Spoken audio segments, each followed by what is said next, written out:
আপনি হুমায়ুন কবিরকে বলছেন গদ্দার। সাহস থাকলে আপনি ওপেন চ্যালেঞ্জ করলাম, আপনি ডাকবেন আমি চলে যাব, কোনো ভয় নেই। আমি পরগা ছাড়া কাউকে ভয় পাই না। যা হবার হবে। আপনার সৎ সাহস থাকলে আপনি চ্যানেল 18-এ বিশ্ববাবু চ্যানেলে বসবেন, আপনার ঠিক উল্টো চেয়ারে বসে আপনার প্রশ্ন উত্তরের জবাব আমি দেব, আপনার প্রশ্নের জবাব দেব। এটাই আমার চ্যালেঞ্জ। আর আগে এই ডাক থেকে বেশি কথা বলবো না। আমাদের দলের নাম কি, দলের এজেন্ডা কি? আমি আজকে আপনাদের সামনে ঘোষণা করছি, আমার সুন্দরবন এডুকেশনাল ট্রাস্ট, সেই ট্রাস্ট 35 কোটি তার অ্যাসেট। আজকের আমি এই সভায় আমাদের চেয়ারম্যান হিসেবে আমি হুমায়ুন ভাইয়ের নাম ঘোষণা করে গেলাম। তিনি যেটা করবেন তার নেতৃত্বে আমরা আছি, থাকবো। এখানে এই মসজিদ বাবা কালীরা এখানে এসে উদ্বোধন করে যাবেন, ইনশাআল্লাহ সে ব্যবস্থা আমরা করব। আমরা হুমায়ুন ভাইয়ের সাথে আছি। যদি একটা মাথা নয়, যদি আরেকটা মাথা দরকার হয়, তাহলে শাহজাহান মজিদের মাথাটা আমি আজকে সমর্পণ করে গেলাম। শাহজাহান সাহেবকে আমার লাখো লাখো শুকরিয়া, সালাম আদাব জানাই।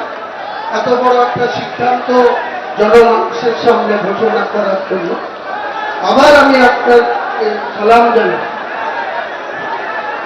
তো আমি মমতা বন্দ্যোপাধ্যায়কে ব্যক্তিগতভাবে একজন বাংলার নেত্রী হিসাবে, ত্যাগী মহিলা হিসাবে, অনেক ছোট থেকেই যখন কংগ্রেস করতাম, উনি যখন প্রদেশের সভানেত্রী ছিলেন যুবক, তখন আমরা এই জেলায় প্রায়ত মান্নান হোসেন জেলা সভাপতি, আমরা ব্লক সভাপতি জেলা কমিটিতে। 1997 সালে তৃণমূলের জন্মের আগে উনি একটা ডিএম অফিসে তালা দেওয়ার কর্মসূচি করেছেন। প্রত্যেকটা ডিএম অফিসে তালা ঝুলাতে হবে।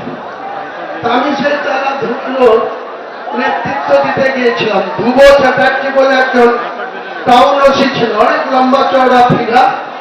তো আমরা তালা অন্যভাবে পকেটে নিয়ে এবং ফাইল নিয়ে ডিএম অফিসে কাজ আছে বলে ঢুকে আমরা ডিএমকে ভেতরে ছিল তালা লাগিয়ে দেওয়ার নায়ক হুমায়ুন কবির। তারপরে বহরমপুর থানা আমাদেরকে অ্যারেস্ট করে নিয়ে গিয়েছিল। আমাদের এমন নেতা মান্নান সাহেব জেলা সভাপতি আমাদের 47 জনকে যখন অ্যারেস্ট করে পিজন ভ্যানে তুলল, মান্নান সাহেব অমনিও পারে কাংড়া স্টেশনের বাড়িতে চলে গেল। আমরা সারাদিন না খেয়ে বেলা 11টায় অ্যারেস্ট হলাম। সারাদিন না খেয়ে বহরমপুর লকআপে আমার প্রয়াত নেতা, আমার রাজনৈতিক গুরু মির্জাপুরের নুরুল ইসলাম চৌধুরী আর তৎকালীন বহরমপুরের এমএলএ মহারানী পাল, তারা রাত্রি 10টার সময় গিয়ে আমাদের জামিন করে নিয়ে আসে। তা আপনি সেই দলের নেতৃত্ব, আপনি সে তখন কি করতেন এত ইতিহাস আমার জানা আছে। আমার মনেও আল্লাহ অনেক রেখে দিয়েছে, আমার মেমোরি অনেক সব আছে। ডেট, তারিখ, সময়, সাল সব আমি বলতে পারি ঘন্টার পর ঘন্টা। আপনি বেশি আমাকে উল্টো পাল্টা কথা বলতেন না, তাহলে আপনার পরিবারের আয়ের কি উৎস, কিভাবে আপনি এত পরিবারের আয়ের উৎস পেয়েছেন? এমনিতেই তো কাঠগড়ায় আছেন, পরিবারের সদস্যরা প্রেমিকে ঘুমায় রাত্রেবেলায়, সুস্থভাবে আমাদের মতো কৃষকদের মতো সাধারণ মানুষের মতো ঘুমাতে পারে না। 200 জন পুলিশ লাগে আপনার ভাইপুকে রাত্রি বাস করতে। যেদিন ক্ষমতাটা চলে যাবে পুলিশ কোথায় থাকে সেটাও আমরা দেখবো আগামী দিনে।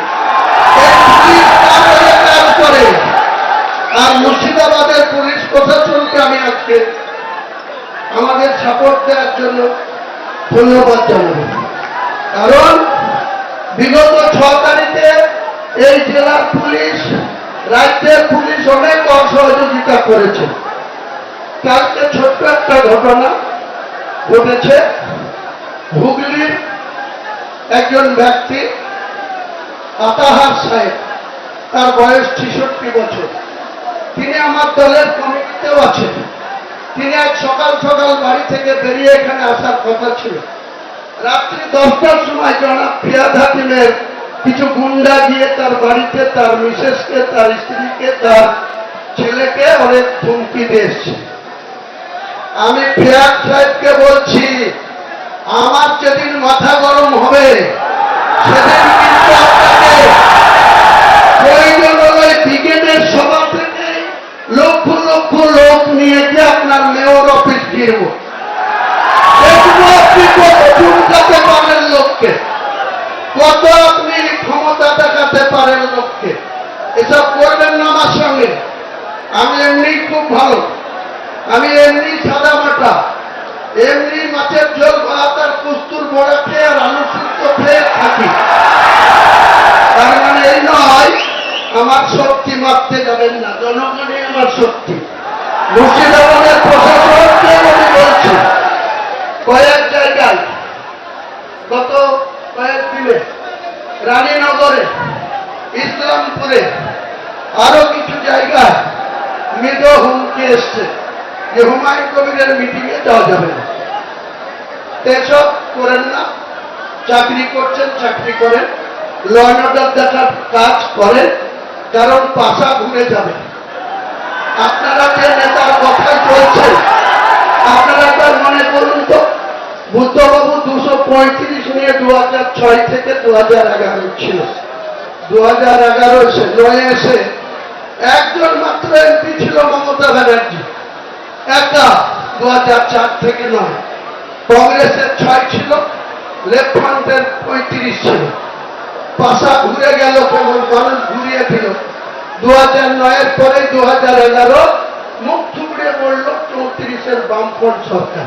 তাদের স্ট্রেন্থ কত ছিল? 235। আপনার কত আছে? এধার ওধার ভাঙিয়ে এনে 220। এই 220-কে তুড়ি মেরে উড়াবো, 220-কে তুড়ি মেরে উড়াবো। বাংলার রাজনীতিতে আমাকে বলা হচ্ছে ভোট কাটুয়া। আরে 2,82,000 মুসলমান ভোট আছে। 2,82,000-এর মধ্যে ধরে নেন 2,30,000 মানুষ ভোট দিতে যাবে। 30,000 পাতাখোর আছে, 30,000 পাতাখোর আছে, তাদেরও ভাবতে 2 লক্ষ ভোট, 1,60,000 যেদিন হুমায়ুন কবিরের দলের পক্ষে পড়বে, আপনার সরকার চিৎপটাং হয়ে ওই ভারী আপনি দেখে নেবেন। হুমায়ুন কবির অঙ্ক কষে চলে, একদম অঙ্ক কষে মেপে চুপে হুমায়ুন কবির রাজনীতিটা করে। এবিপি আনন্দ, এগিয়ে থাকে, এগিয়ে রাখে।